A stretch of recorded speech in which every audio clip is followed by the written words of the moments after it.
Dottor Franzo Bruno Statella di Spaccaforno, appartenente a una delle famiglie più note siciliane, già dirigente della Merrill Lynch, è il nuovo presidente dell'Accademia di Studi Mediterranei di Agrigento e succede all'avvocato Diego Galluzzo che a fronte di impegni personali e professionali non ha potuto più continuare l'incarico.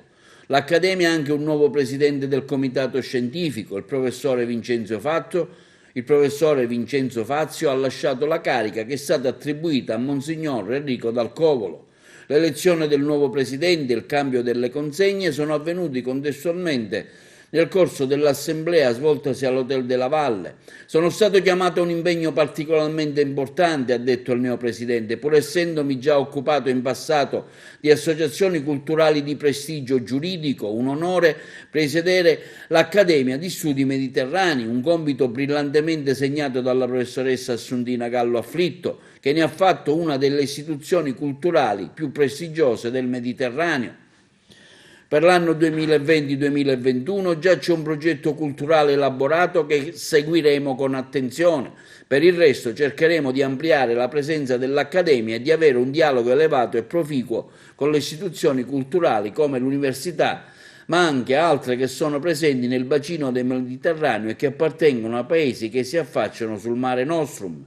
Il nuovo presidente del comitato scientifico è invece attualmente assessore del Pontificio Comitato di Scienze Storiche e ha una personalità già diversi anni vicina all'Accademia. Tra i prestigiosi riconoscimenti che ha ricevuto anche il premio internazionale Empedocle per la teologia e le scienze patristiche assegnatogli nel 2009. Nel mio nuovo ruolo, ha subito affermato Monsignor Dal Covolo, intendo sviluppare l'interculturalità e l'interdisciplinarità e il dialogo interreligioso, il tutto in sinergia con le altre dimensioni accademiche, anche nella mia qualità di assessore del Pontificio Comitato di Scienze Storiche.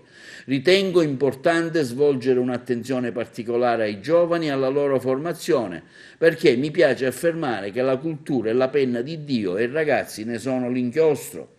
All'assemblea ha presenziato anche l'arcivescovo emerito di Agrigento, Monsignor Carmelo Ferraro, mentre i nuovi vertici dell'Accademia sono stati presentati dalla presidente onoraria, professoressa Assuntina Gallo Afflitto.